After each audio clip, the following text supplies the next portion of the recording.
Sino ang kasama mo ngayon? Si Gab tsaka si Iza po. Pero, Oo. Sige na, iyan mo muna sila. pwede po i-page. Oo. Hindi na iwan ng lang sila. Thank you po.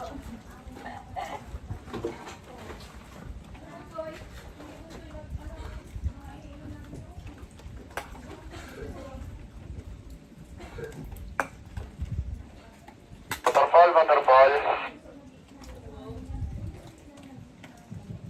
Hello? Grade 8 PSL, ito na lang kayo sa lugar. Magtatawag na ako ng shuttle. Ulitin po, grade 8 PSL, ito na po kayo sa lugar. Magtatawag na po ako ng shuttle. Ito. Go ahead po, sir. May delta po ba dyan? Meron pa po papuntang Tarangka rito, dalawa. Tapos yung mga ibang Bravo, bakit na dyan, yung mga babae? Wala po, sir. Shuttle sa Tesero po. Oh, yes. Ito. What? Por, anong major yan, sir, yung pupunta na Tarangka? Ito, grade, sabi niya grade 10, senior high. Pwede po paano po? Ano? ABA. Yung ano po?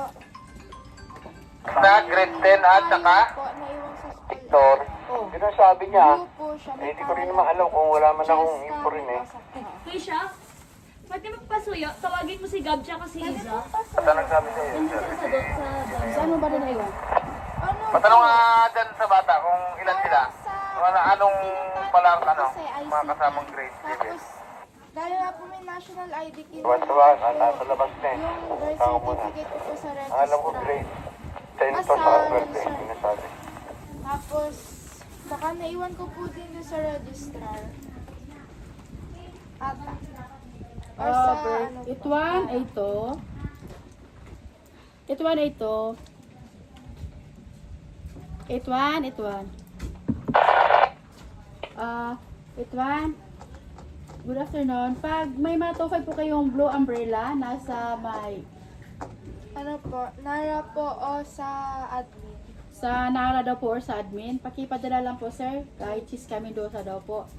Registrar po pala. Isa lang po ba yan? Hindi ko alam ano. Sige. Kunin niyo naman. Puntahan naman yun. Blue po. Ano kasi kayo na ito? Ito, pambak. Yes po sir, makisabi po sa ituan. As per ng Bravo, may naiwan daw po siyang payong. Ay hindi daw po niya matandaan. Nasa library. Hindi po. Sa Sa regis- ICT. Sa ICT po. Tas, registrar po. Kung sakali